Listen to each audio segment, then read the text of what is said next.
to National Action Network's Saturday Action Rally.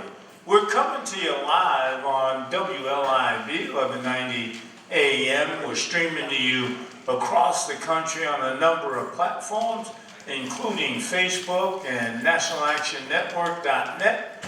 We are live right here in the House of Justice, 106 West 145th Street. Call somebody. Tell them the action is on the air. The Reverend Dr. Al Sharpton is in the house and getting ready to come to you. We're so pleased that you are with us on this Saturday morning, because if it's Saturday and you hear the cry of no justice, no peace, you know this is where the action is. Our president and founder is the Reverend Dr. Al Sharpton. Chairman of our board is the Reverend Dr. W. Franklin Richardson, senior pastor of Grace Baptist Church in Mount Vernon, New York. I'm Attorney Michael Hardy. Will be with you throughout the broadcast this morning. We are so pleased to have with us today for our inspirational word segment the Reverend Antonio Jordan. He's the pastor of St. Stephen's Baptist Church right here in the great village of Harlem. Of course, if it's Saturday, our musical director, Minister Tyrone Richardson, is in the house along with the Change Choir and the band. And of course, if it's Saturday, our dear sister Nancy Darlene Crawford, will be here to ask you what's on your mind. That's right. She wants to know what you're thinking about. There is so much going on around the world, around you. You must have something on your mind that you want to share with Sister Crawford. If you've not had an opportunity to do so, you can still do so. You can call 877-626-4651, or you can email what's on your mind at nationalactionnetwork.net, and you'll be able to let her know what you're thinking about. Of course, the Reverend Dr. Al Sharpton is in the house, so you want to call somebody, you want to tell them the action is on the air. The Reverend Dr. Al Sharpton is in the house, getting ready to come to you. Brothers and sisters, we are so pleased to remind you that the Nan Youth Huddle will meet on Monday, January 29th, right here at the House of Justice Auditorium, and they will be celebrating their 10th anniversary, starting at 6 p.m. All are welcome. Semi-formal attire is encouraged. So you want to spread the word and get into the action with our youngest and brightest dreamers of today and leaders of tomorrow. For more information on the Youth Huddle experience, you can call 877-626-4651 or email nanyouthhuddle@gmail.com. Today, Saturday, 5 p.m. Tomorrow, Sunday, 5 p.m. You want to make sure that you tune in to MSNBC's Politics Nation with Al Sharpton. That's today, Saturday at 5 p.m. and tomorrow, Sunday at 5 p.m. You want to tune in to MSNBC's Politics Nation with Al Sharpton. Right now, brothers and sisters, Dr. Alvin Ponder's got some more information, and he's going to come with you right now. He's the VP of our Nan chapter here. Thank you, Attorney Hardy. Good morning, brothers and sisters, listeners and viewers, and thank you for tuning in to another Saturday Action Rally with the National Action Network. Here's some information to keep you in the know. Sing in praise of Dr. King.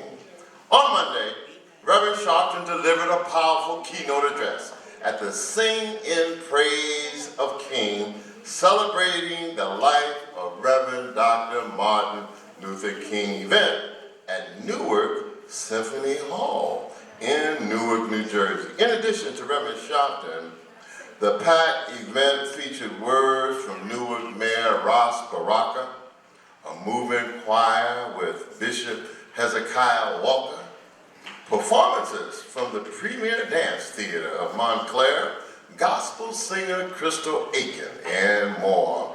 Reverend Sharpton discussed the threats and fears that Dr. King and the King family endured through the years, as well as their remarkable resilience.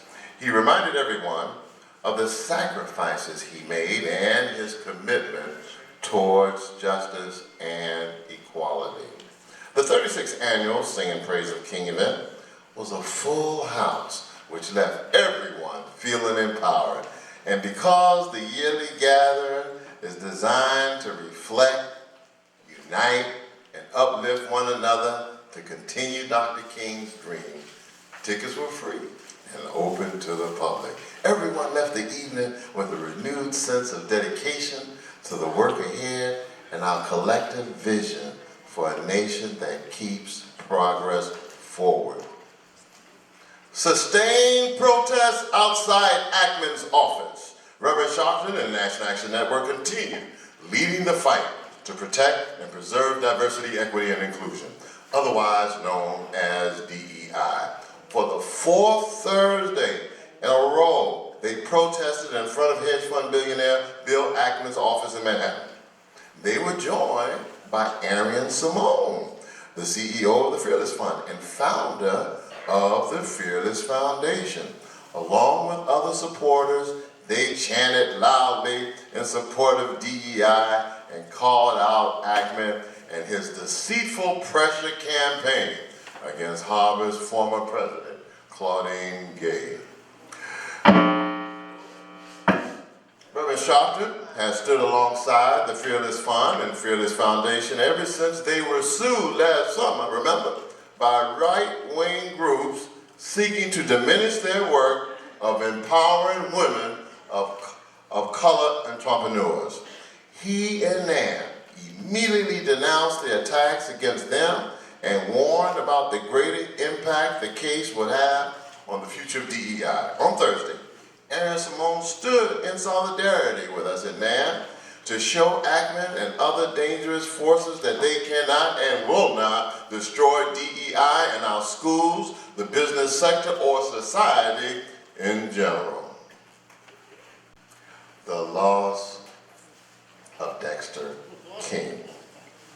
On Monday, the nation and the world lost Dexter Scott King, the youngest son and the third child of Reverend Dr. Martin Luther King Jr. and Mrs. Coretta Scott King.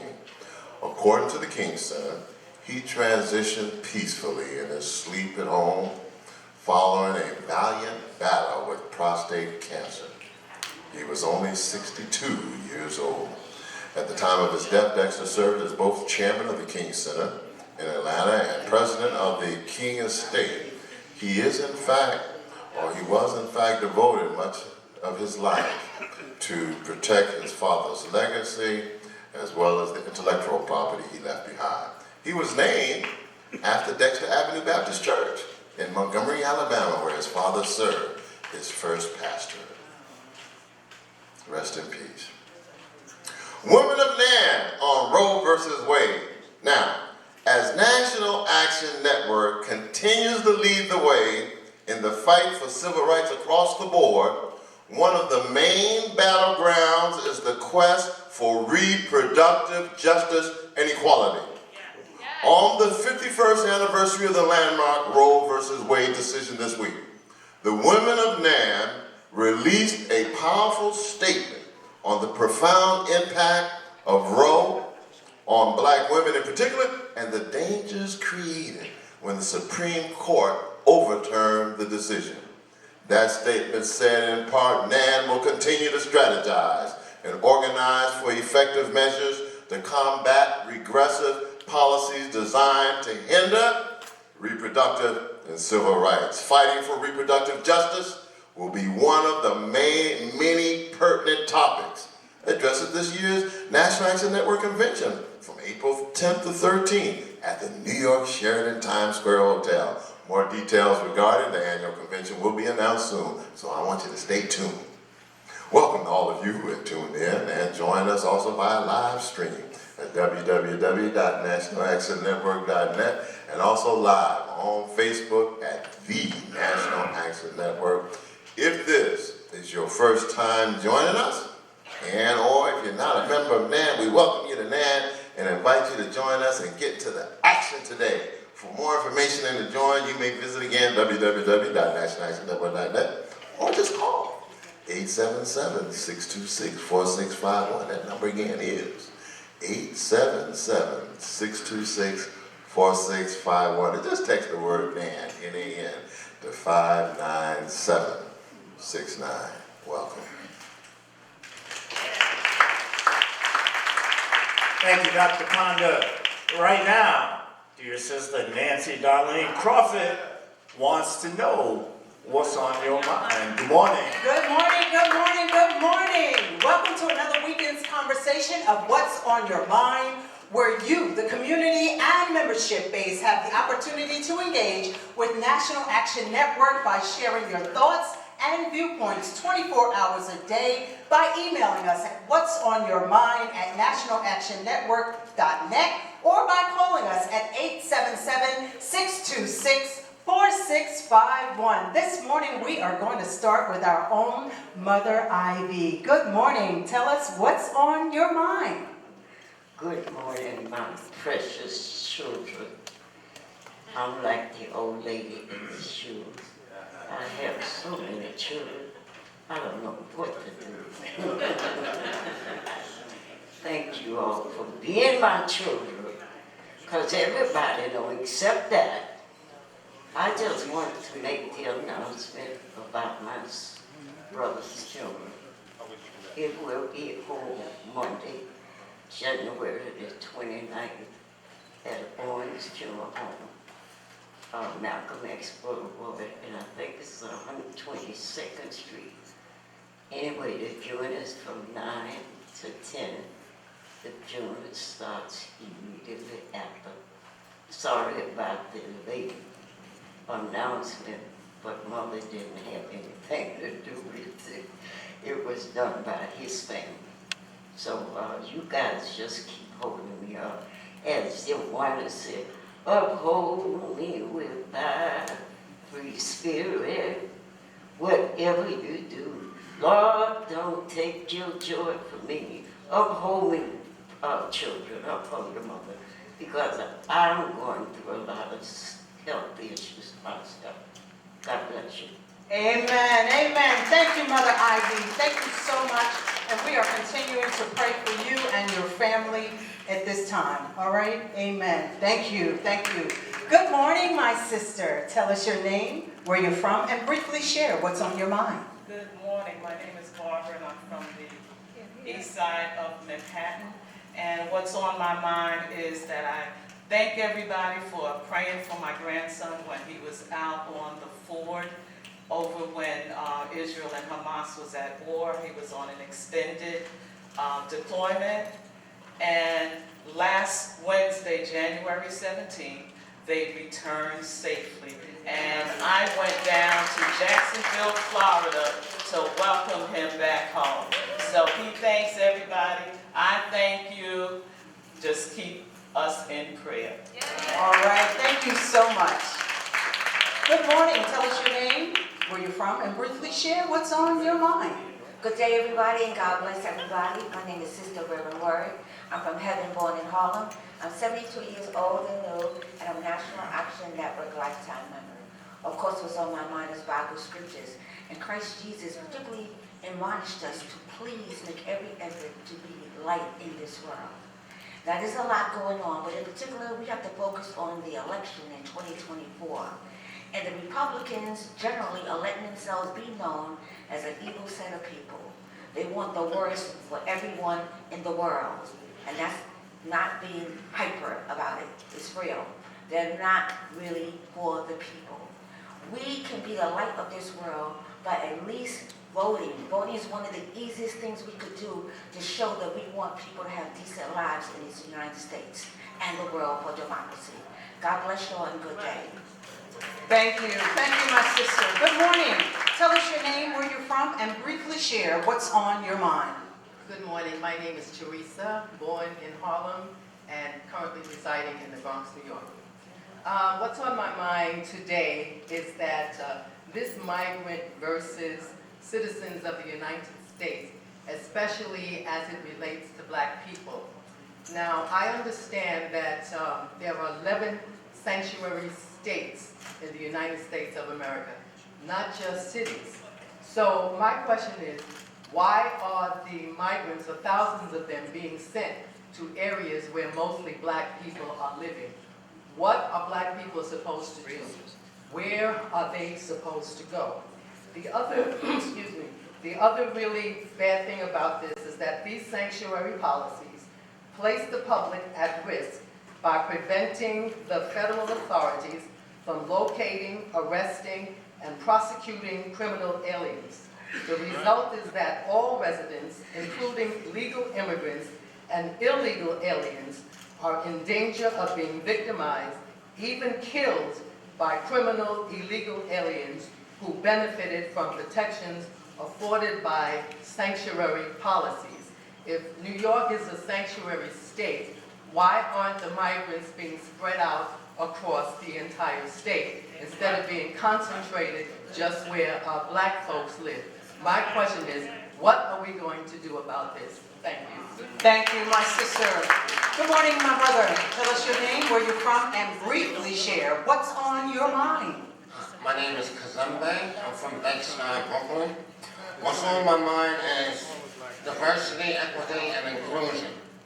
You know, it should be deal with foreign policy, not just domestic issues. It was good to march outside Ackerman's office the other day, draped in the South African flag.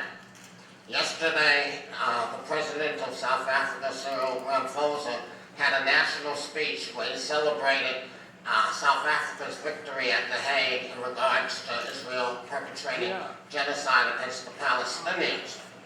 Senator Coons of Delaware is actively trying to get South Africa kicked out of the African Growth and Opportunity Act, which benefits the economies of Africa as a whole, and South Africa in particular.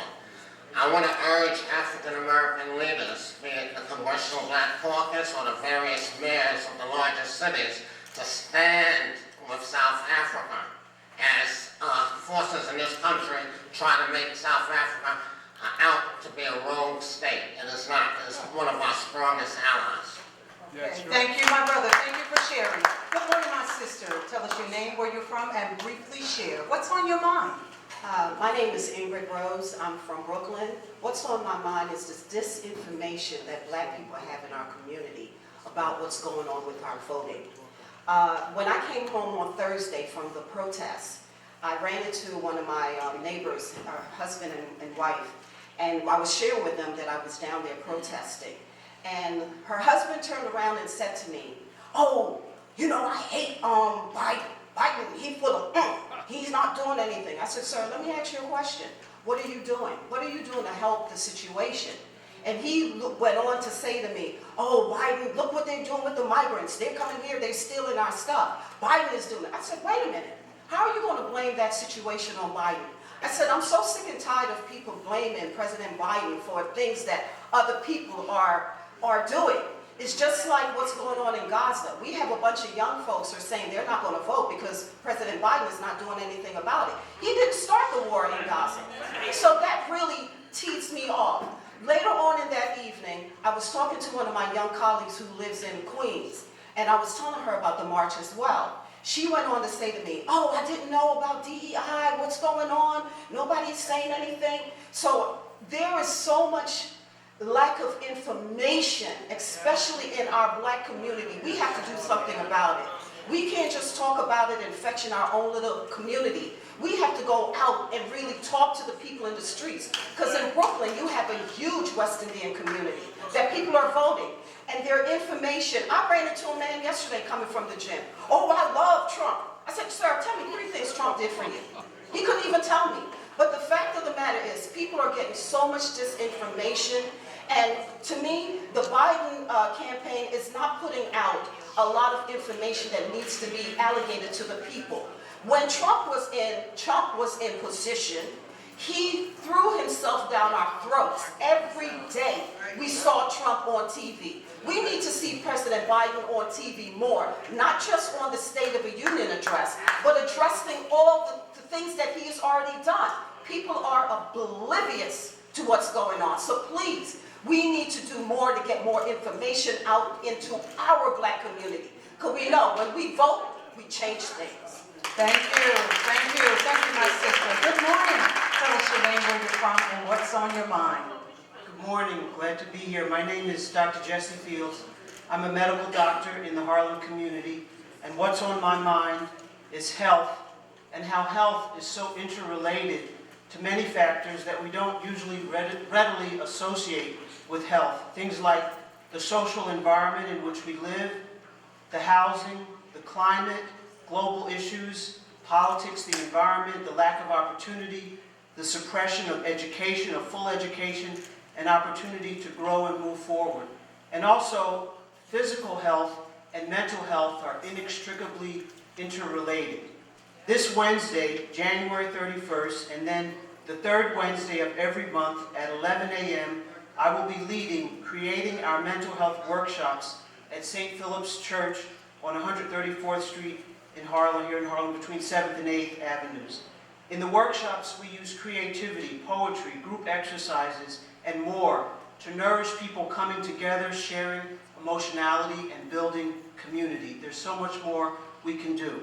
I have flyers which I put on the literature table in the back. I want to invite everyone to join us. No justice, no peace. Thank you. Thank you. And Dr. Fields, I want to give you a special thank you. Every week you come and you share this information with us, and we truly appreciate it because it is important information that we, the community, need to know. Thank you. Thank you so much. Good morning, my sister. Tell us your name, where you're from, and briefly share what's on your mind. Good morning, Minister Sandra Henson Simpson. What's on my mind is like the women are saying, the people are saying, I only get the news. I don't get NBC where Reverend Al Sharpton is on those channels because I can't afford it. I'm on a fixed income. But the point of it, that's where we get our news, our meat from the news, of the information is from the news. That's all I can say. We need to protect each other like the brothers and them do here. When the foreigners are taking us and driving us with accessory, they be very nasty to us. And I thank God for one of the brothers back there that sits behind that desk, that he came over to that young man and said, what are you doing? Disrespecting us, and they're foreigners? They won't get a tip from me. All right, my sister, thank you. Good morning. Tell us your name, where you're from, and briefly share what's on your mind. My name is Anna Quano. I was born in Savannah, Georgia, but I was raised in New York. What's on my mind, I guess, is what is on the mind of most people in these past 3 days, the passing of Dexter King, another member of the King family. I know that during the week you were seeing the assassinations of Dr. King and so many documentaries of Dr. King. It just brings me back to, in my youth, when I was in the 1960s in the Civil Rights Movement under court, James Farmer and Floyd McKissick. And I've done many demonstrations and picketing and what have you for the same issues that's still going on today. And I'm just very concerned because when I look what the lady was saying, when I'm listening to people about voting in 2024, it doesn't look very good. Especially young people. The young people are not voting. They say they're not going to vote. They don't like voting. The older people, we're from the old school, only voting for Democrats. It's very discouraging. It's very discouraging. Dr. King's family, I know, is going to keep lifting up the legacy of Dr. King, but the young people also have to lift up the young Dr. King's legacy and what they're doing, and their works, and what they're doing. And I'm just feeling very discouraged about the youth of today right now. They're not doing enough. If the people are saying this message is not getting it through, what about the churches? What about the parents? What about other organizations other than National Action Network, who's out there every Thursday picking in, for DEI? I know if Dr. King was still alive, he would be right there joining Reverend Sharpton for DEI. I'm just praying for the youth of today. I thank God for the youth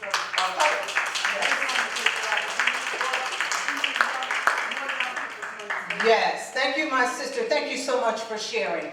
And that concludes this weekend's conversation of What's on Your Mind. Please keep in mind everything you heard here today were simply the thoughts and viewpoints of the contributors and do not reflect those of National Action Network. And remember, you can interact with us 24 hours a day by emailing What's on Your Mind at nationalactionnetwork.net or by calling us at 877-626-4651. Back to you, Attorney Hardy. All right, thank you, Sister Crawford, for What's on Your Mind. Right now, brothers and sisters, the Nan Jan Choir soloist, Tisha Hunter.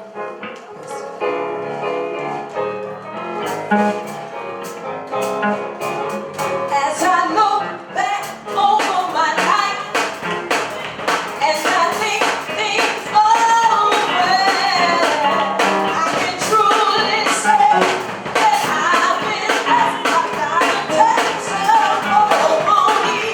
As I look back over my life, and I think things over, I can truly say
Tisha Hunter, our Nan Jan soloist, accompanied by the Change Ensemble.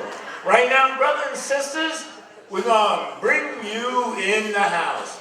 In the house is all about the work of the committees of National Action Network, and this morning our dear sister, Inola Tucker, chairperson of the Welcome Committee, is going to bring you in the house with her welcome.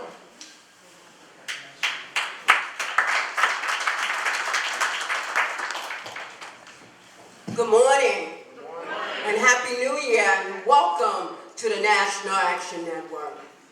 My name is Inola Tucker, and I'm a lifetime member and the Welcome President of the Welcome Committee. How many lifetimes here in the audience? Make some noise.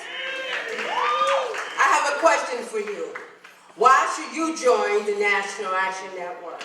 Well, let me share with you why I joined the National Action Network, and maybe you too will be inspired to do the same.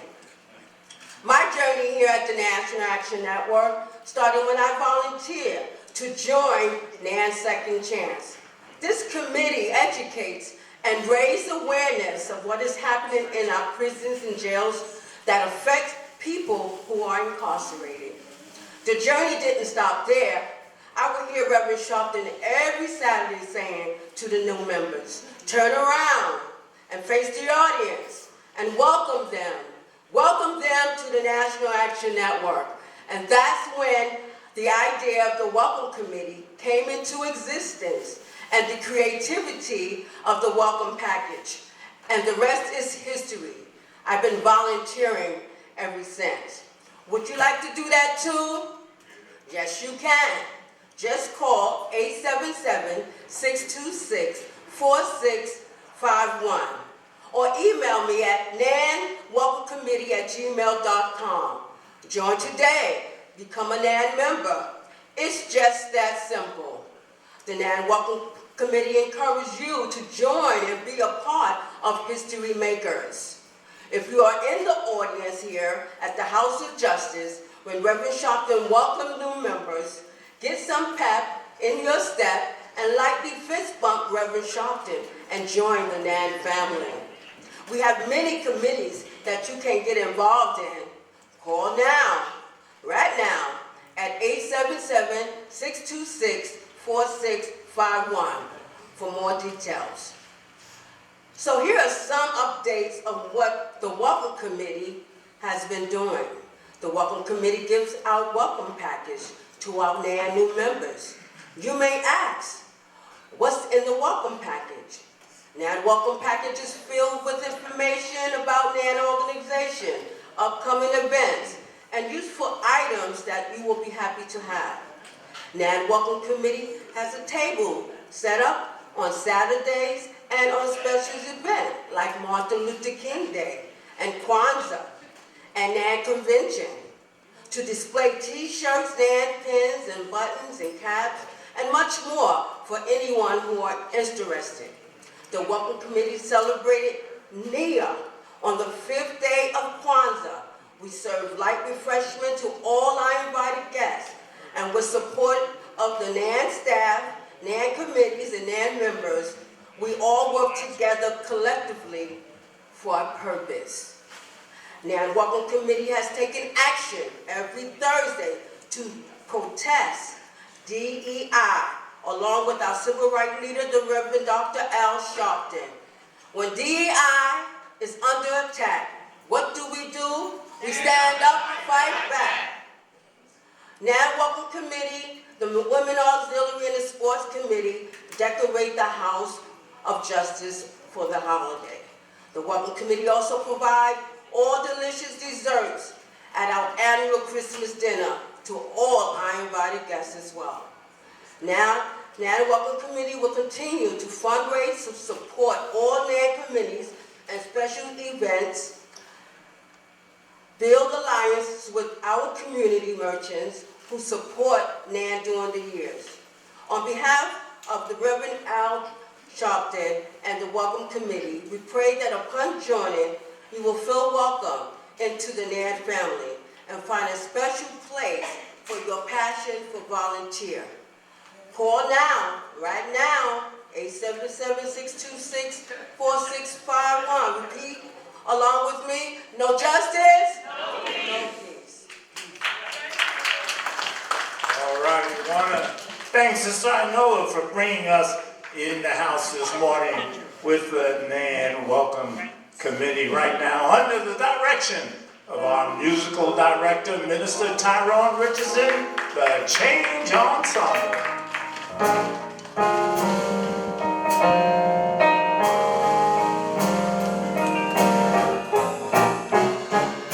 The blood that Jesus shed for me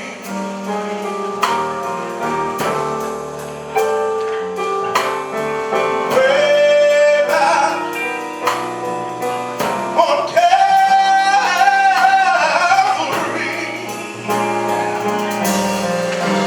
The blood that gives me strength from day to day.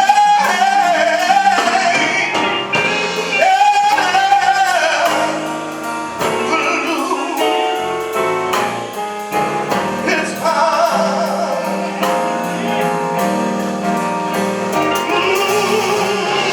It's true. My down and calm. Oh, my fear.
introduction of our musical director, Minister Tyrone Richardson, and of course the Change Band. Right now, brothers and sisters, our brother Christian Matthews, member of the Nan Youth Huddle, is going to bring us in for the Youth Huddle segment. Good morning, National Action Network. Dominique really has to stop putting me after the choir. Yes, bless you, Minister Tyrone. Let's give it up for the Change Choir one more time. All right. Good morning again. Thank you, Reverend Sharpton, Reverend Richardson, to all the governing officers here at the National Action Network. As we all know, this Monday, Nan Youth Huddle will be celebrating its 10th year anniversary. A decade of huddling up for change is no small feat. And so we salute every advisor, every volunteer, every youth leader, and every member who has contributed to our mission. The acronym HUDDLE was created by our founder, none other than Miss Ashley Sharpton. Let's give it up for Ashley. Which stands for helping and uniting dreamers to develop, lead, and empower. Isn't that powerful? Yes. Indeed, we have been doing that in fields of social justice, civil rights, youth empowerment, community empowerment, and beyond. As we celebrate, we invite you to join us for an evening of dinner. I know I like to eat. Anybody else like to eat? All right, dinner, dancing, networking, and honoring some of our community's outstanding leaders, which include the Manhattan District Attorney Alvin Bragg, District Leader William Allen, and other youth leaders and parents like Gina and Gino Williams, Hayden and Jackie Harn, and many more. It is a night to recognize and appreciate those that have made lasting contributions to our cause and to our huddle community. As we reflect on recent discussions from this past Monday, we address critical issues, which include the continued fight for DEI, which also include the alarming rise of food insecurity, particularly here in our city, across the state, and in specific counties of Harlem and the Bronx. We remain committed to being on the front lines, fighting for justice, standing against inequality, and addressing the pressing needs of our communities. Our engagement extends to the challenges that our teens face, from the Jordan Neely case to mental health crisis that has been exacerbated by AI. What does AI stand for? Artificial intelligence, yes. We talked about that on Monday. We understand the urgency of addressing these issues, developing action plans, and creating positive impact that impacts the lives of our youth. We don't want to just talk about the problems, but we want to be solution as well. Next month, we will also be kicking off an exciting initiative for Black History Month that includes honoring the living legend, our leader, the civil rights icon, Reverend Dr. Al Sharpton, who has embodied the essence of walking Black history. We shall share the full details next week at our Huddle Forum, so we invite you and urge each of you to join us as we continue to make our mark on the world through Black History Month. Thank you again for allowing us to highlight our journey at Huddle, and we appreciate each of you. No justice, no peace. All right. Thank you, Brother Matthews. Right now, brothers and sisters, we are pleased to have with us today for our inspirational word segment, the Reverend Antonio Jordan, pastor of St. Stephen's Baptist Church, right here in the village of Harlem.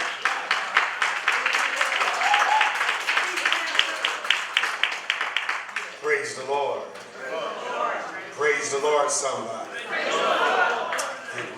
Good morning to the Reverend Dr. Al Sharpton, who is our esteemed president and founder of this mighty, powerful network, and to Reverend Dr. W. Franklin Richardson, chairman of the board. A special thank you to both of you for having this opportunity. I'd like to also, for a small moment, thank my mama who's in the house.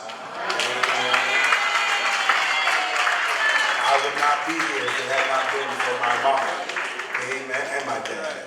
But I also want to thank God for St. Stephen Baptist Church, that big church across from St. Philip's Episcopal Church on 134th Street.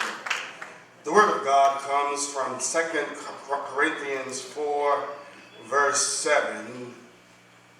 But we have this treasure in jars of clay to show that this all-surpassing power is from God and not from us.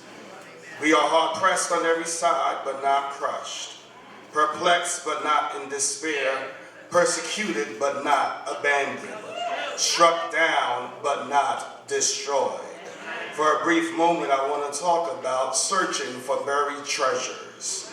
My brothers and my sisters, the Spanish explorer Juan Ponce de Leon, Puerto Rico's governor in 1513, set sail to what we now call Florida. And he was on an exciting expedition to find the healing waters called the Fountain of Youth. And guess what? He never found it. Today I believe God has sent me on an exciting expedition just for you. My brothers and my sisters, I would suggest that there are some folks here and others that are listening who were once usable commodities in the economy of God, but right now you are living as buried treasures. You used to teach Sunday school. You used to sing in the choir. You used to serve in ministry. You used to be the chief advisor in some governmental job. You used to be the go-to person for everyone on the block. You used to be the head and not the tail. You used to be the lender and not the borrower. You no longer have the zeal to live. You no longer have the desire to even keep fighting for human rights, especially when your rights has been ignored themselves. You no longer have mercy, the drive, the tenacity to advance the vision of our rich history. You find yourself adapting to the modalities of society and adapting to the thinking of the oppressors. You have created a mentality, well, if I can't beat them, I might as well join them. The devil is a liar today.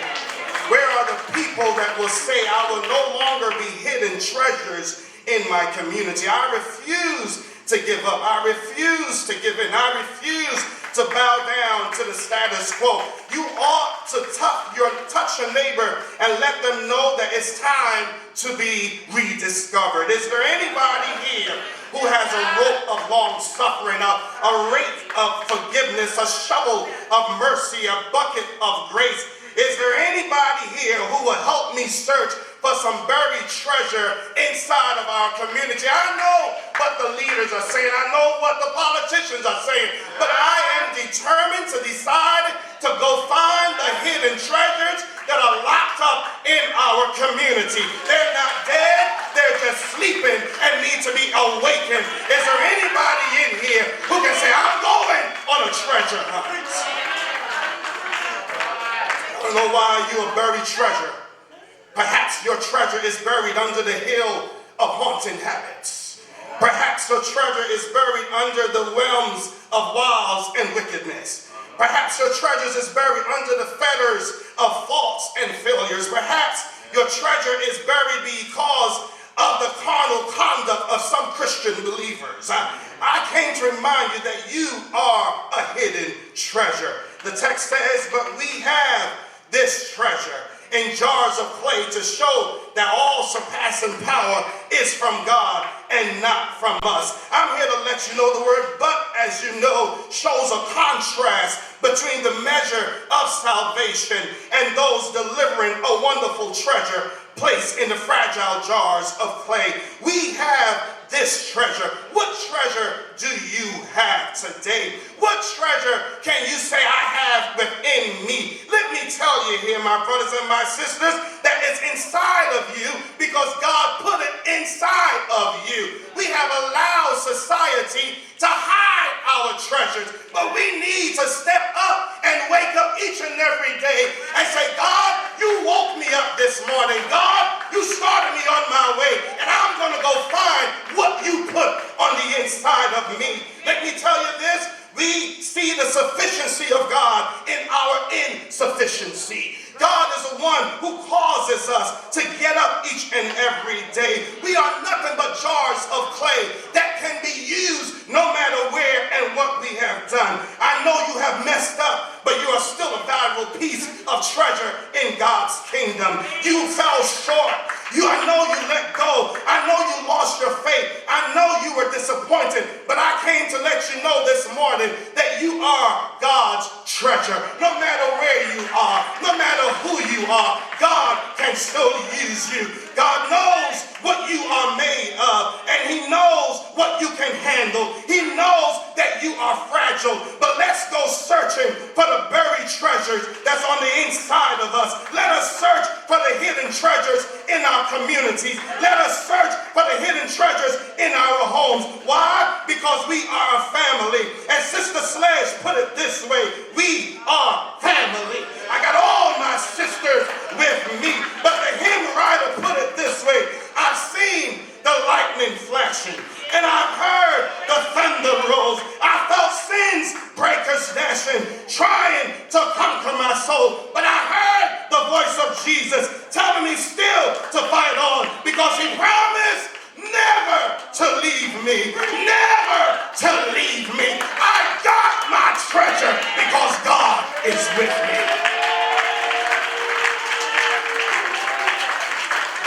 I want to thank Reverend Antonio Jordan for that inspirational word this morning. Right now, the Change Choir.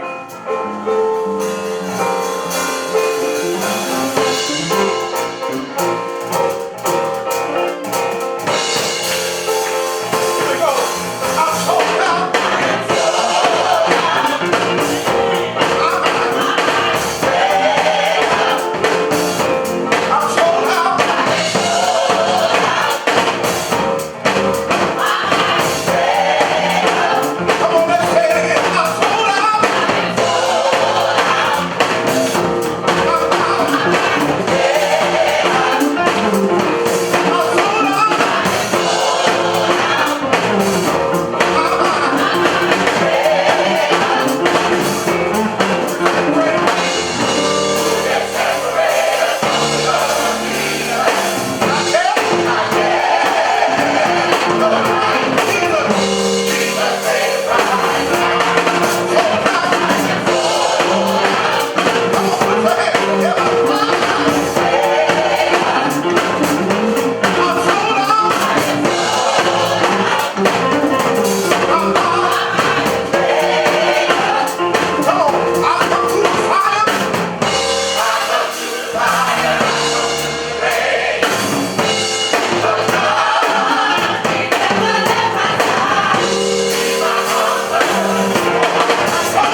accompanied by the Change Ensemble Band.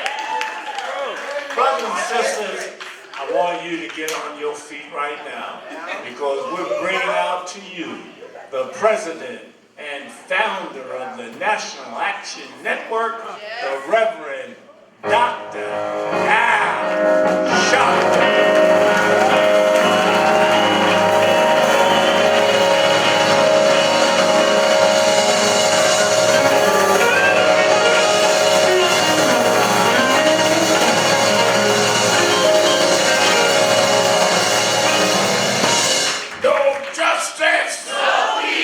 No justice! No peace! No justice! No peace! No justice! No peace! No justice! No peace! What do we want? Justice! What do we want? Justice! What do we want? Justice! When do we want it? Now! When do we want it? Now! When do we want it? Now! Fist bump the person next to you, tell him you love him.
2006 in a little city called Gina, Louisiana.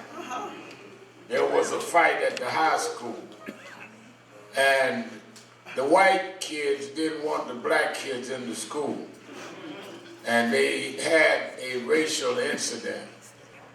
They had hung a noose on the tree in front of the school, saying they would lynch folks. That was what the noose represented. And when the black kids started fighting back, they hadn't arrested any white kids for fighting or for the noose. They arrested 6 of the white kids. And some of the families, 6 of the black kids they arrested. And some of the families got in touch with our National Action Network folk in Louisiana. And we started rallying, calling them the Gina 6. We went down there and they let all but one boy go. And we kept rallying, Martin Luther King III and I and others, and met with the governor. And I told him, we're not leaving until you let him go. Because fair and justice must operate on both sides. And you must prosecute those that hung this noose there. It's 2006. The other day I got a call from a lady who told me, I just want you to know that one of the 4 boys, that one of the 6 boys, the Gina 6 that you fought for, is now a lawyer.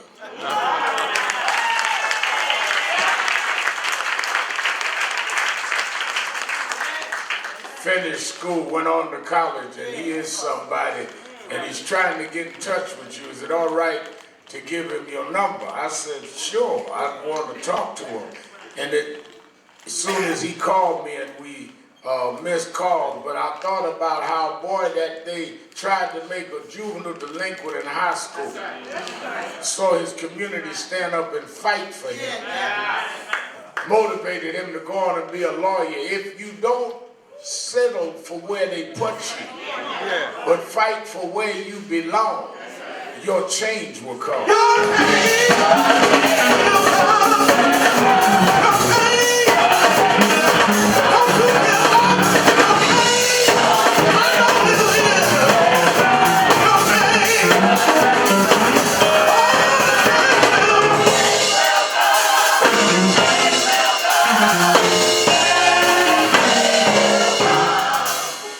Monday night, I was asked to keynote the praise service for Martin Luther King celebration in Newark, New Jersey by the mayor, Ras Baraka. And when I went there, I told them what Ras Baraka, the mayor, didn't know is in 1973, Kazembe, I went to that same theater. I went there because a young man had joined my youth group. I had a group called National Youth Movement at the time. And a young man joined my youth group named Teddy. I didn't know Teddy. He'd come from the South. He'd come to New York wanting to go to some law school here. And Teddy, about 6 months in, got killed in a car accident up near Albany, New York. I got a call not long after that from one of what at that time was the dominant disc jockey in New York, Hank Spain. And he said that Teddy's father wanted to do a memorial or do something to remember his son who got killed. His son was the same age as me. I was 18, his son was 18. He said, and we told his father about this teenage preacher that Teddy liked and was dealing with his youth group. Maybe he ought to do it with y'all. I said, well, who is his father? He said, you didn't know who Teddy's father was? I said, no. He said his father's the godfather of Soul James Brown. I said, Teddy's father was James Brown? He said, yeah. He says that James Brown's agreed to do a show for your youth group. And you should go over to this place I was at Monday, Symphony Hall. He'd meet with him backstage. And I went to Symphony Hall. What James Brown didn't know is that as a child, my father, as most of you know, left when I was 10. The only recreation I remembered of my father, never brought me to a ball game, never brought me to a football game, never brought me to any recreational thing other than he'd take me to the Apollo to see James Brown. So all of this is going through my head at 18 as I go backstage and meet the Godfather of Soul, who then, over the years, I became like Teddy. I became his new son, and he became the father I didn't have. And when I walked on that stage on Monday night, I thought about how down through the years, through the ups and the downs, through being arrested for marching, and through all of the trials and tribulations, James Brown would always call me and say, son, I told you, do this, do that, and you'll be bigger than the ones that's taking shots at you.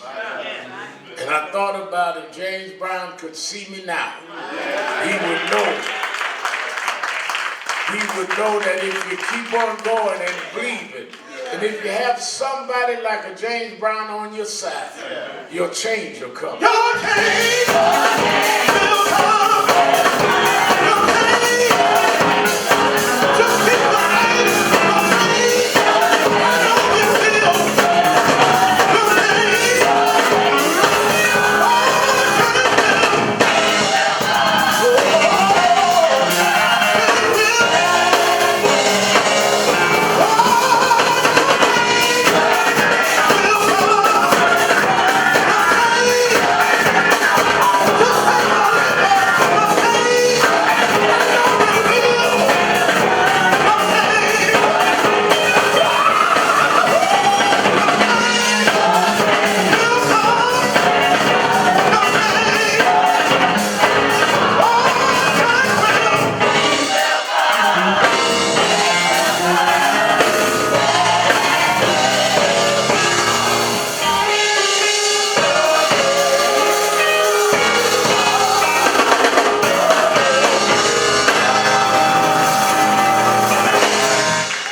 National Action Network Change Choir.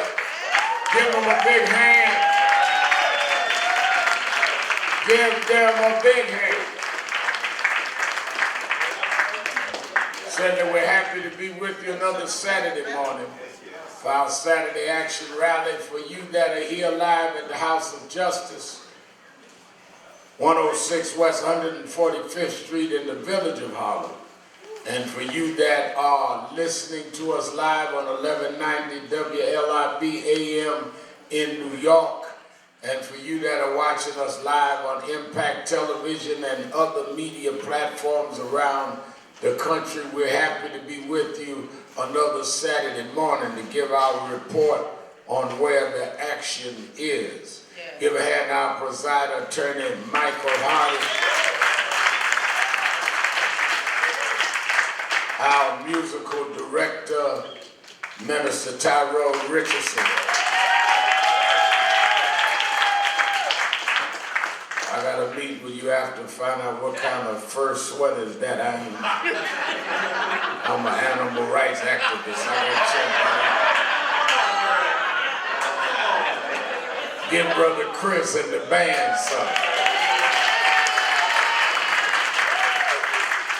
And please give a great hand, did this speak well, Reverend Antonio Jordan. Gave us a good word this morning. St. Stephen's Church, Baptist Church right there by, is it St. Stephen's or St. Stephen's? Yes, St. Stephen's for some of y'all. For all of us that is try to be erudite, we say St. Stephen.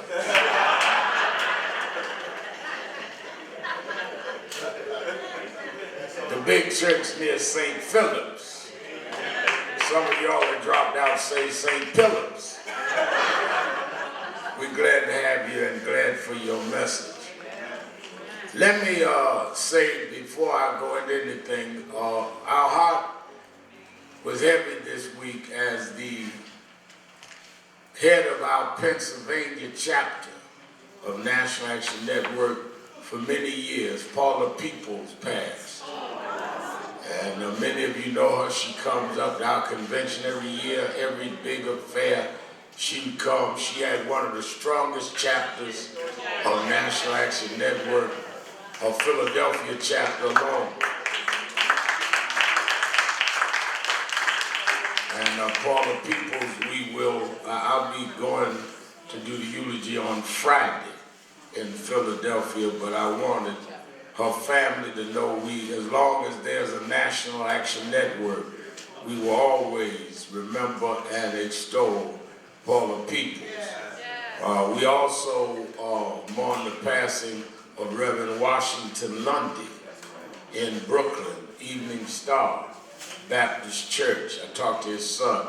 When I was first started in the movement, when I joined Operation Breadbasket at 12 years old, Reverend Lundy was one of the pastors that worked with Reverend William Jones and Jesse Jackson and others that mentored me. And down through the years, he always was like a mentor to me. I would preach for him, and he was kind to my mother and I, and they're funeralizing him tomorrow. And I want his family, I talked to his son, to know that there was never a bigger and greater giant in the preaching community of New York than Reverend Washington Lundy. Give Reverend Lundy a hand. I stated last week how we all salute the life and legacy of our sister that made her transition. And I believe they're funeralizing her today. Is that right? Yes. All right. So we give our I'll give our condolences to the family of Viola Plummer and her life and legacy. We don't all come out of the same lane in the movement, but we're on the same highway. And the older you get, the more you understand that we all need to respect each other's lane and keep on fighting for what is right for all of us. the forces against us are so strong that we can't afford division and we can't afford foolishness. Some people are too small to be involved in big fights because it's all about them. Attorney Hardy has legal night. Most folks that come to legal night down through the years, it's all about them. They're in the movement until they solve their case. And if their case gets solved, don't get solved, they get mad at you because you can't solve some stuff they got in. And they act like you got a minute. We trying to get you out of it, you mad at us. That's why we have Attorney Hardy on that, because I got about 2 minutes of patience with him. Right now, I've been coming around for weeks and ain't nobody done. Well, first of all, I didn't get you in trouble. You better talk to somebody, because I got the same ghetto attitude you got. Get that bass out your voice. I didn't get you in trouble. I'm trying to get you out of trouble. But you getting ready to run up on some trouble with me. You know, Reverend Jordan is a pastor. I'm an activist. I don't pastor nobody.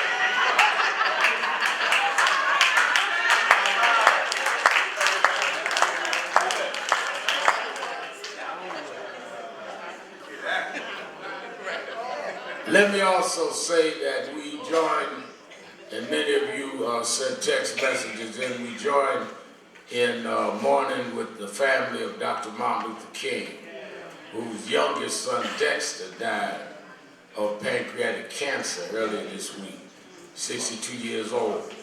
Martin III called me on Monday to let me know before it got into the press that his brother was dead. And Dexter and all of us came through many wars together. And though I knew he had cancer, we did not know it was that serious. And we mourn and we stand with Bernice and Martin, who's the only 2 children left of Dr. King, and his only granddaughter, Yolanda, and of course her mother, Martin's wife, and the head of Drum Age Institute, Andrea King.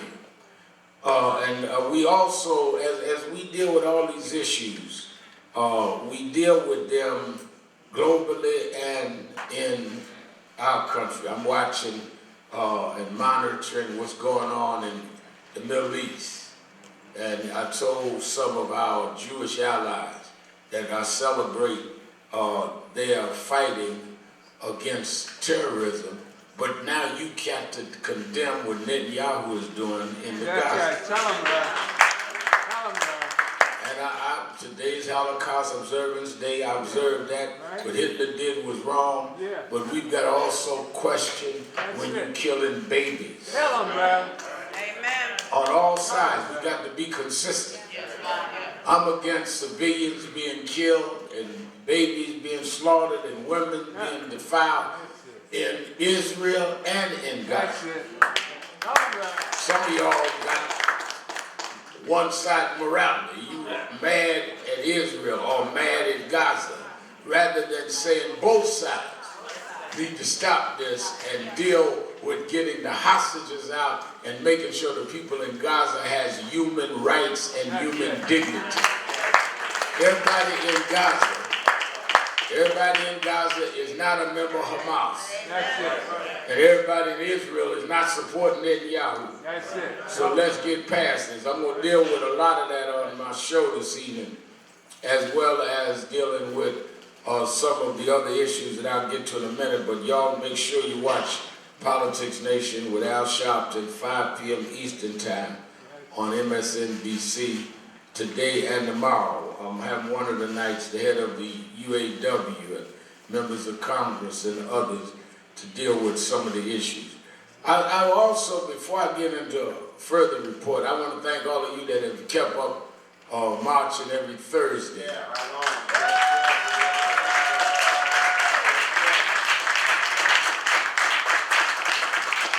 Every Thursday we have been going out in front of the offices of one of the main perpetrators of ending diversity, equity, and inclusion. And I think that the fact that we keep coming let them know that we are serious, that we're not going to let DEA be eradicated. And by going in front of Bill Ackman's office, and all of you that have been leading that, give a hand to Senator Brother McHenry, our coordinator here. And they got the megaphone between him and Christian Matthews. I ain't got to yell no more. Was a time that I had to do all the screaming. I could just walk around, be cute, look at the camera. Doing a good job, and I'm proud of them. And Monday night is the 10th anniversary of Huddle.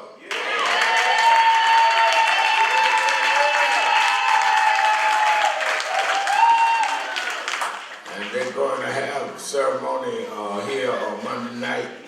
And Huddle founded by Ashley, my daughter, Dominique, co-founder. And it has grown. We have Huddle youth groups all over the country. And we're glad and proud of what they do. So we invite y'all to be a part of the ceremony on Monday night. June 2nd last year, it came across the screen. I was in my office downtown about how there was a situation in Ocala, Florida. There was some children playing, and a white woman came out making racial remarks, like, where do y'all think y'all are? And things of that nature.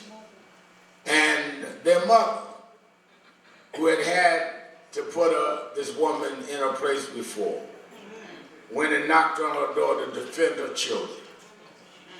And when she knocked on the door, the woman shot through the door and killed A.J. Owens. Many of you remember that. I immediately picked up the phone and called Reverend Toon, our National Field Director, and told them to find that family. And whatever we need to do, we'll help them, support them, because that is wrong. Not only is it racist, it's wrong.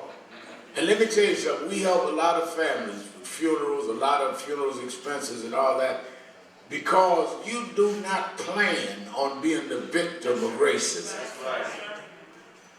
And first thing I always ask is, can they handle the funeral? Do they need help? We'll handle that. Why? Because you can't plan for that. And I don't want no hustlers running around trying to say they raise the money for y'all and you get a 10% of the money, if that. They got folk go online with GoFundMe pages and they mean that GoFundMe them. And you never see, I don't even know how you do a GoFundMe page. We try to do what we can out of National Action Network. And we met the family, and Toon called me, Attorney Crump got involved, and they asked me to come down and do the eulogy, and I did. And this is a solid family. Grandmother said that she had to relocate to take care of her daughter's children. And we said, well, we're going to help you do that. And we got to the funeral, and I got to the funeral, and they introduced me to the grandmother. I thought the grandmother was the aunt. She don't look like nobody's grandma to me. And I got a call earlier this week. Reverend Toon said, you know the aunts? I said, yeah. I said, you took care of everything we had. He said, no, I don't want to tell you that. They're bringing Israel, the grandson, and the grandmother to New York, because they want to do something on The View. And they're going to give him some gifts about something he's going to go to in the summer. And they'll be in New York on Thursday and go on The View. And they'd love to come by and thank National Action Network for y'all helping them. And I said, you know, it's not often that we get folk that come back. And they stayed over their day. They were supposed to come in Thursday, do The View, and Israel's supposed to be going home signing the autographs back down in Florida. But he stayed with his grandma, who looked like his grand aunt, if anything, to say thank you to National Action Network. I want y'all to give a House of Justice welcome to Pamela Diaz and her grandson, Israel.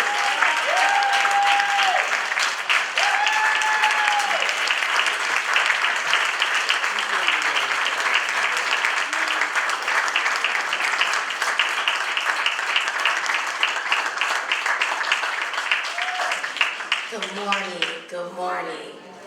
Thank you, friends. Thank you, family. Thank you, Reverend Sharpton. I'm truly honored to be here.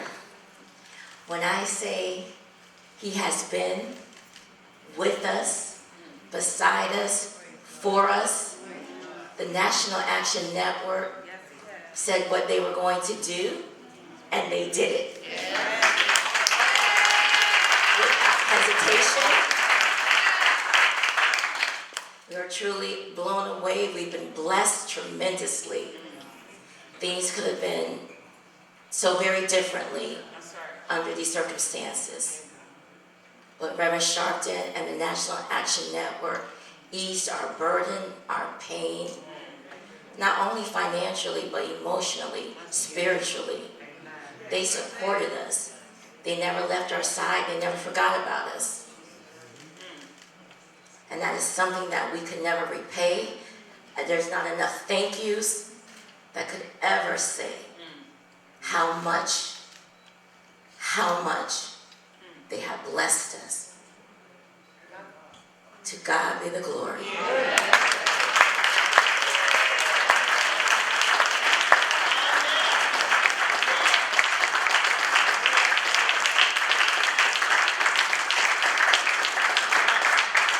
Come on, give him a big hand.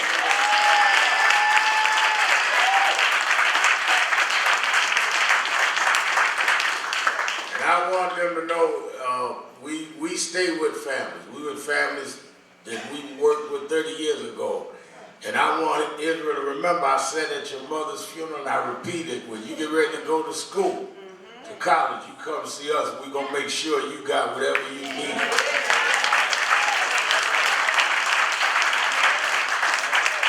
Because I want to be able to do for you what your mama would have done if that woman hadn't shot your mother. Your mama would have wanted you to go to school and be something. That's why your mama went to that door to stand up for her children. And you make your mama proud. She stood up for you, now you stand up for her, and we gonna hold you up.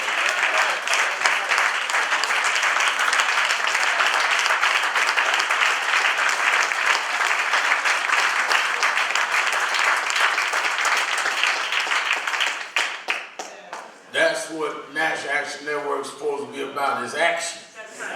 Everybody can run their mouth. Everybody got great policy statements. Everybody can show you how smart they are. But they can't give you no action. A lot of preachers talk about what God can do, but don't let God use them to do it.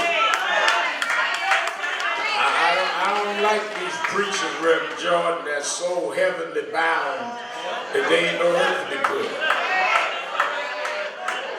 Don't tell me about pie in the sky by and by when the morning comes. Give me some sound on the ground while I'm around.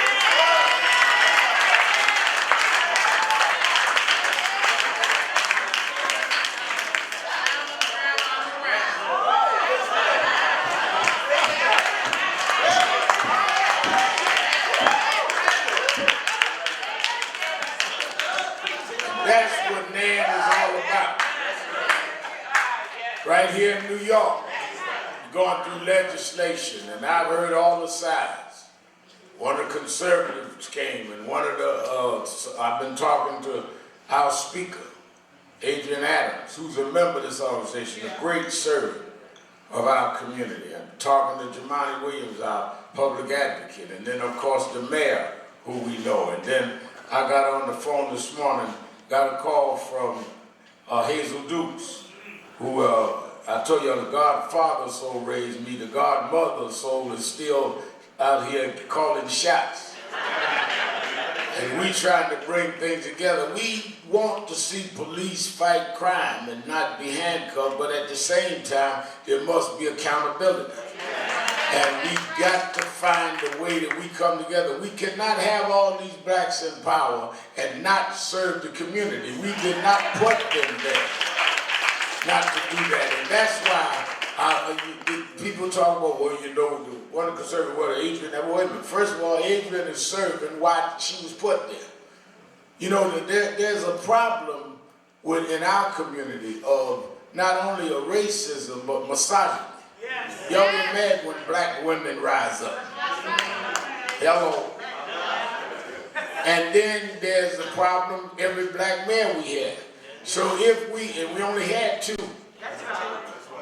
And one of the reasons that we're sensitive about having to deal with this, Reverend Bird, is I remember, and Hazel Dukes remember, when we had Dave Dinkins, the first black mayor until 30-some years later we got Eric. It was a lot of blacks that grumbled every time there was a problem. And Dave Dinkins won by about 50-some thousand votes in '89. We was marching in Bensonhurst around Yusef Hawkins' Kazimba. By '93, I want y'all to understand this. By '93, we were all out there mad. Well, Dave Dinkins too moderate. Go to too many fairs. Wear too many tuxedos. Playing tennis with the white folks. I'm talking about black folks. And we kept going around then saying we got to re-elect Dinkins. And blacks got so despondent. They didn't go out and vote for the opposition. They just didn't come out and vote. And he lost by the margin that he won by. And who got elected? Rudy Giuliani. So that's why we try to be careful that we correct things, debate things, but don't destroy things. Because your enemies is waiting for you to get into a battle so they can run right through the middle and score while you fight. Why ain't Reverend Al and them saying this? Why ain't Hayes and them saying this? Because we remember '93. And we trying to make sure that all of them, from Adrian to Eric to Jamani and all of them, are not disempowered. Now that does not mean that we won't weigh in to make sure that things are done right. But we trying to make sure we create a climate that is done right. Some of y'all just like to fight to be fighting. I had a friend when I was growing up in Brownsville. If he see a fight, he go jump in the fight. He don't even know what the fight is about. I said, well, how do you know what side to take? He said, I go with the ones that got the fewest guys, need a little help. He just like fighting. But let me tell you something. In the long run, one of the things that I like about knowing the way that, you know, God is the ruler, but he's also the author and enforcer of the rules of the universe. Say it again. God is the author and enforcer of the rules of the universe. And if you understand that, the old folk used to say when I was growing up, in God's own time, his will be done. I remember in 1990 how there was a man that tried to get them to execute these 5 young men from Central Park. I remember we went down there, stood up at the courthouse in Lower Manhattan and said that we did not believe these 5 boys because they were just young boys at the time. We didn't believe that they raped and beat this white girl in Central Park. We were said, now, first of all, we don't justify what happened. Whoever did it, or to face the law. It was brutal and heinous. But we don't believe they did it. They called us everything but a child of God. Wrote all kind of editorials, had cartoons against me, all of that. But we stood up for them young boys. National Action Network was just starting.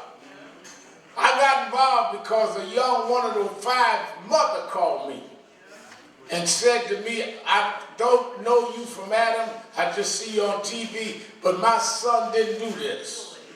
And I thought about how my mother raised me after daddy left when I was 10, by myself. So I'm soft when a mother called. And we fought for them boys. They forced them into signing confessions. Filled it out, didn't tell them what the serious parts were, and said, you can go home if you just sign this. Tricked them into that. And put them boys on trial, convicted them, put them in jail. 13 years, one of them did. But then, a guy was sitting in his cell, talking junk to his cellmate.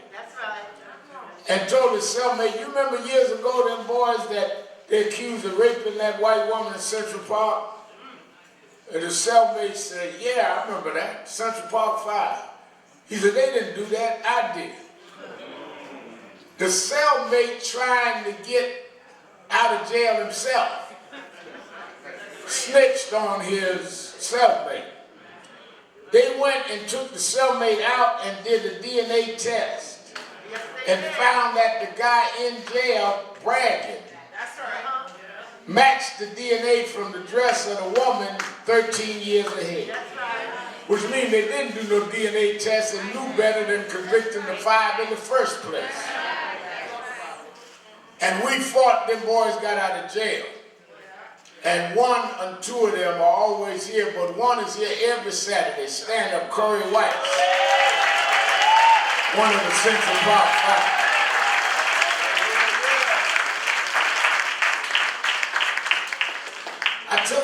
Told that story because I thought about yesterday. As I turned the news on, same news I heard, same TV in my office that I watched about what happened with AJ. And I watched in the same downtown court area, Donald Trump, who took the ad out to have them boys executed, now is sitting up in a courtroom as a defendant, getting so mad he stormed out the courtroom. All of the buildings he owned, all of the wealth he had, went all the way to be president of the United States. But now you're sitting in a defendant's seat. And now a jury came back, 9 on the jury. I want y'all to get this straight. 9 on the jury, only 2 women.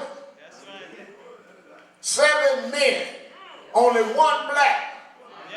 Found him liable of lying on this woman about the rape charge.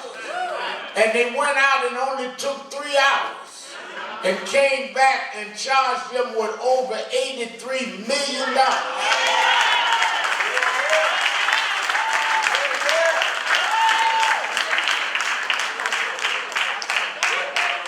Let me count it up for you. He got $5 million he got to give from the first charge. Now add on an $83 million. Then on the 31st this week, the judge supposed to come back with how much he got to pay on the ones Tish James got. It won't be long before they be taking his name down off these buildings here.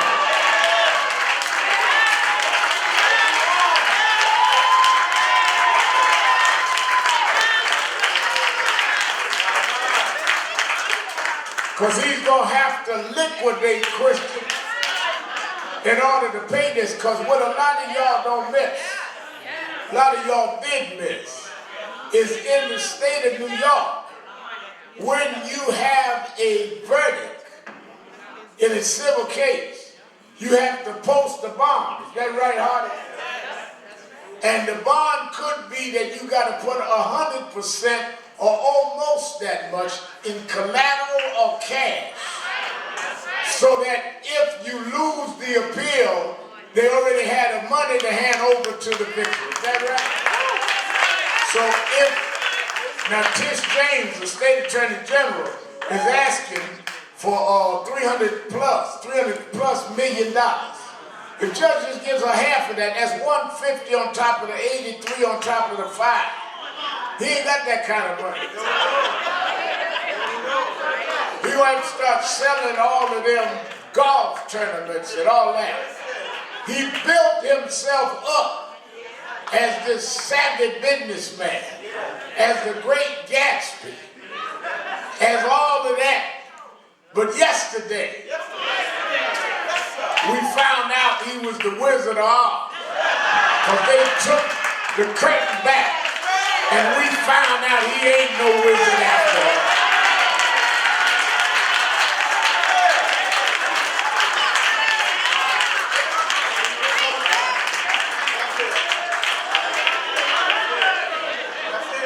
And all I can think about is Kerry White, Yusef Salaam, now the city council. That God let them live to see that I will take and make your enemies your footstool. If you live long enough, you will see in God's own time that weeping may endure for a night. But y'all, just hold on till the morning.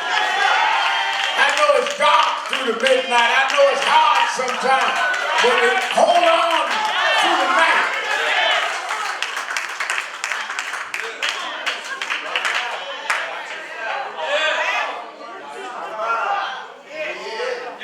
They don't know what to do. Trump winning the Republican nomination, losing in court. And mind you now, there's only been 2 civil trials.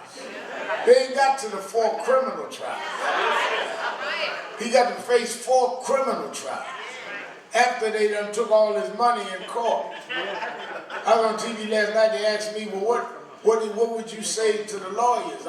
How to defend them? I said, first they better get paid. Because he got to get broke. First thing they better do is tell him to write me a check and run to the bank. Do like we do back in the old days. We first started Nan, I didn't have no money to pay them. I used to write 3 checks and say, now hardly the first 2 get to the bank is all right, the third one, I don't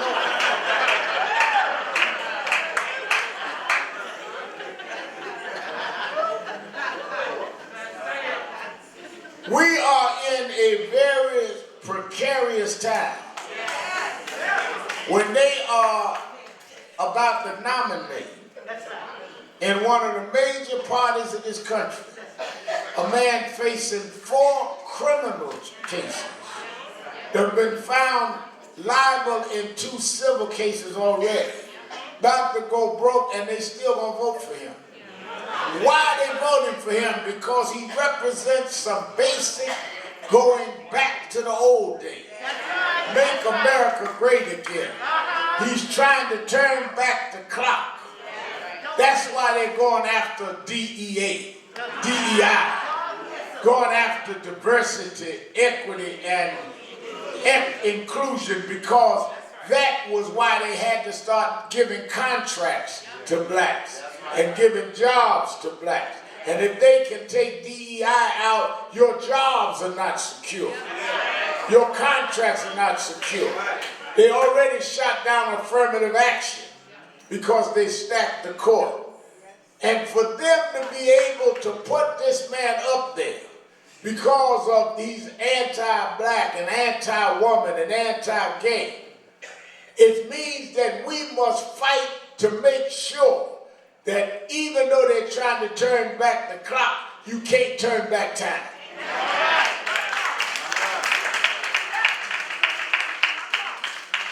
You can look at the clock and try to turn the clock back all you want. If it is 3 o'clock, you can turn the clock back to 12 all you want. It is still 3 o'clock.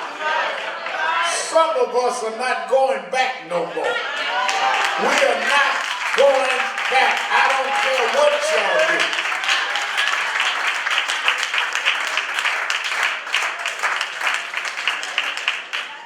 That's why we out there in front of Bill Ackman's office.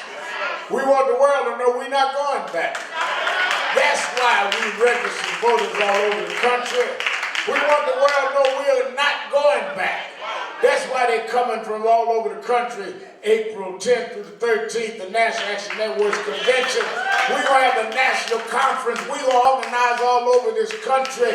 We are not going back. Some of y'all talking about, well, I don't know, Rev, what the polls say. We can't beat Trump. We can beat Trump. We beat Trump before, and we'll beat him again.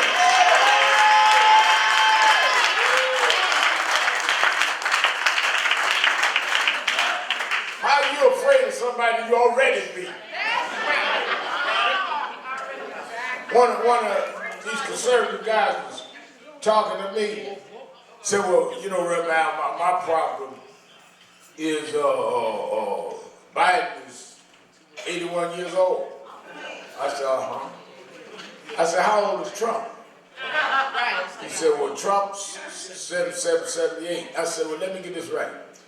If a man shouldn't be president at 81, and y'all want to put Trump back in at 78, won't he turn 81 while he's president?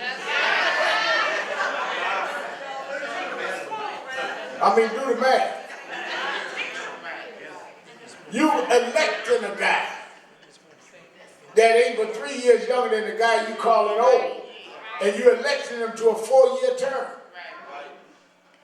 And then you humiliate us by making all of those that oppose him get up there and slop all over him. I know some of y'all got mad I attacked Tim Scott, but I just couldn't take it. As hard as we fought to put a black in the U.S. Senate in South Carolina, you're going to get up there and humiliate us. Talking about how you love Trump. Nikki Haley put him in the Senate. And that's why you need an organization like that that can call it out. They can't shut me up. They can't stop me because they didn't stop me.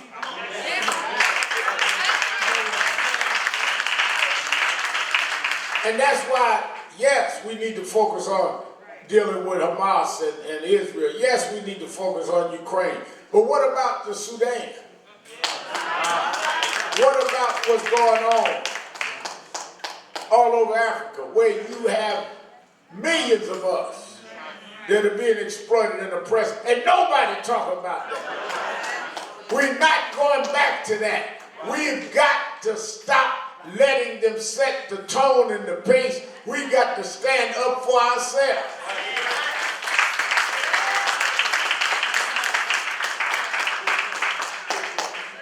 It is strange to me. That's why I was so glad that Pamela D has come with Israel. Because, and I said this at the funeral, there are going to be tragedies that the newspaper going to leave after me. That's right. That's right. And that's why you got National Action Network. When the press is gone, we still going to be here. When the cameras are gone, don't worry about that. I got my own camera. I'm on TV all week long. I'm not going nowhere, because this is not about limelight. This is about change.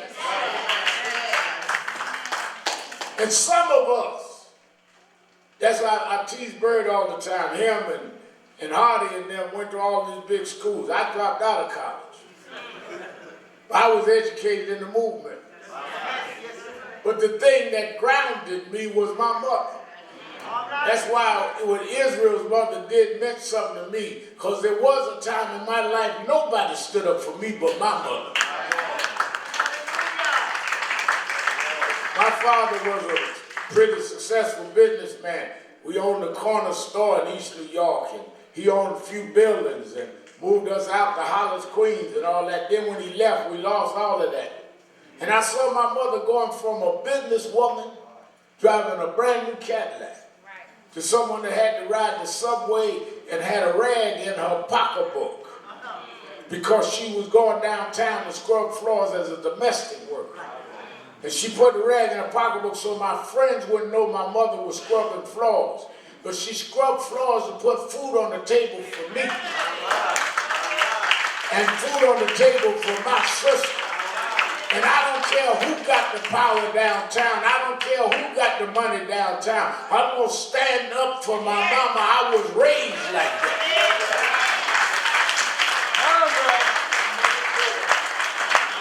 Some of us was raised better than to be running around trying to bow and scrape when you ought to be standing up. I was raised better than that. You read the story of Reverend Jordan in the Bible about Moses. One thing we miss, I'm going to tell you this and let y'all go. One thing we miss, they say that when Moses was born, that Pharaoh had said to kill all of the newborn men. Is that the book? And they said that Moses' mother was shrewd enough, smart enough, savvy enough to hide him as long as she could. But when she couldn't hide him no more, you know how babies, as they start growing a little bit, they make noise. They start crying and kicking and screaming. I watched Dominique trying to handle Marcus out now. You can't handle them as they get a certain age. They start handling you. So she decided to try her faith with God. And she put the baby in a basket, put him in the Nile River, and it went right down to Pharaoh's house. And Pharaoh's family took him in and raised him like he was their own. But what you miss is his mama worked in Pharaoh's palace. His mama, as a maid, raised him. And nobody thought about what did mama raise Moses to be. We talk about he grew up in Pharaoh's house and he didn't act like Pharaoh because his mama raised him in Pharaoh's house.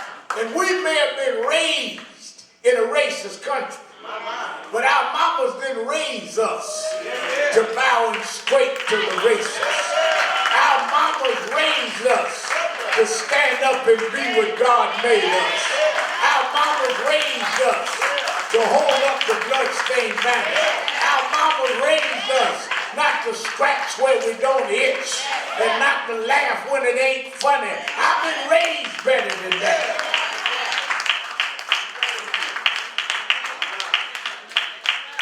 That's why we went to Ocala. That's why we went to Jacksonville. That's why we're going all over this country. We're raised better than that. I don't care how much money Ackman got. You can't fight us.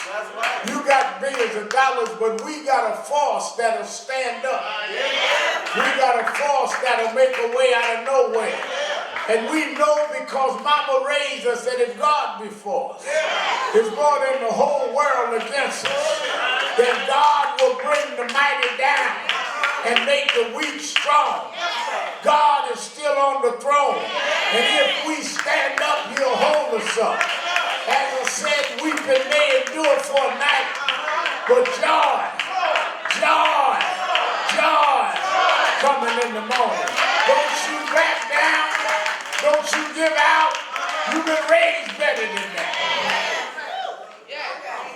As we get ready to go off the air, I want Pam and Israel to know we're going to be with them. The only thing I want Israel to do for me is I want you to remember life goes through changes, ups and downs. But I want you to remember you were here right now. And I told you when you walk through a storm, hold your head up high. And don't be afraid of the dark. Because at the end of the storm is a golden sky. I want y'all, one of y'all sing that for me. Walk on through the rain, through the storm. Y'all know that song? You never walk alone. Well, come on. Come on, we on here. You never walk alone. I want Israel to know, no matter what you go through in life, remember that people stood up for you. You never walk alone. All right, come on.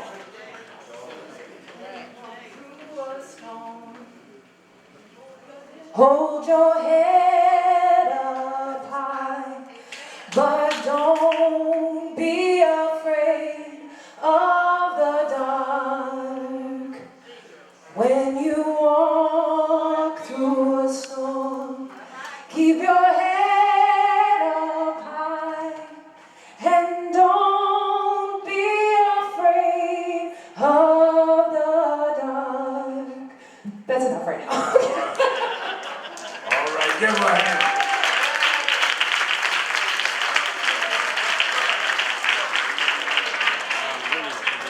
Give her another hand. And then I want Pam to know that our board member made this song. Never would have made it. Bishop Marvin Sapp. I know that when you got word that they killed your daughter, you probably didn't know how you was going to get through. But here you are almost a year later. You never would have made it without you. I would have lost it all. But now I see you were there for me. Pam looked better today than she did at the funeral. I'm stronger. I'm wiser. I'm better. So much better. Sing it for Pam.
I'm gonna open the doors of the movement. There may be someone here today, come to our rally, see us on TV, hear us on the radio, but never join National Action Network. If you're here and not a member and want to join right now, just come down to me and shake my hand and become a member of National Action Network right now. Come on down. Either aisle, just walk down. Don't worry about it. Who's watching? Everybody had to come. Come on, everybody sing. Everybody sing. Everybody sing.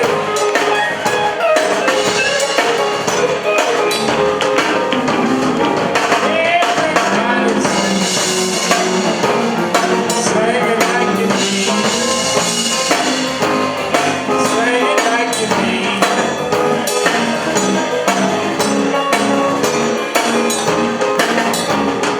We want justice. We want justice.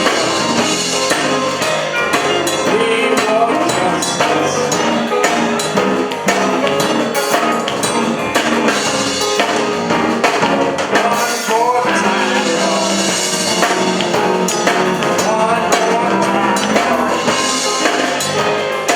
One more time, Lord. One more time, Lord.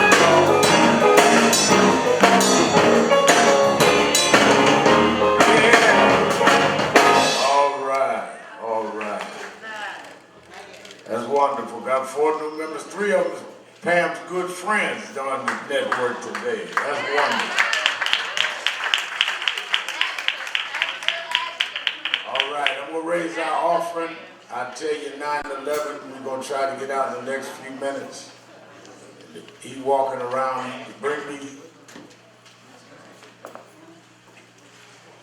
Who's that? I know that ain't you walking around.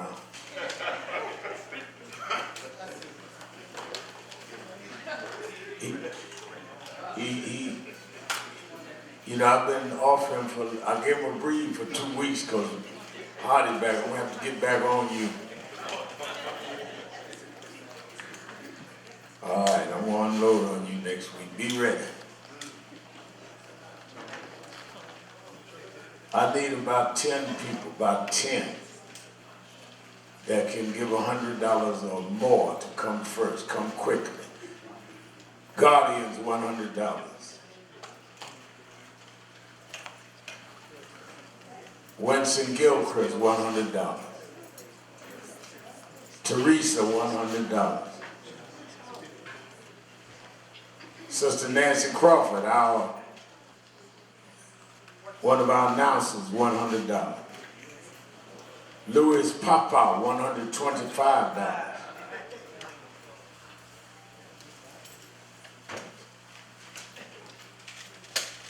Sister Canton, $100. Dr. Fields. So Dr. Jesse Fields, $200. St. Stephen's Baptist Church, $100. Dr. Douglas, we've been talking about your book this week, Bird now, $100. All right, I got my 10 100s. I got a little more than the 10. You coming, Jay? Don't be making no funny moves, JT, when I'm raising money. It'll cost you $100, I almost charge. Be still while I'm raising offering. All right, give me 50s, 50s, 50s. Anna, $50. Where's Anna? Fiona. All right, $50. James got his Laker stuff, yellow and purple. Sister Dawn Jones, $50. David, $50. Oh, you was borrowing money to come here. Minister Carolyn, $50. Ms. Auxiliary, $54. You put in the 4.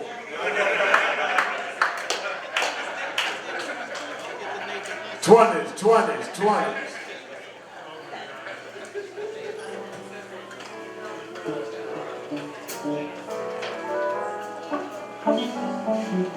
Now everybody, whatever you have, $1, $5, $10,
going to dismiss and let all your committee meetings take place. Don't forget huddle Monday night, and then Thursday at noon, 787 11th Avenue near 54th. We pick it for 1 hour for Save DEA. DEI, I keep saying DEA. I'm thinking of the drug enforcement. It's DEI. And be out there and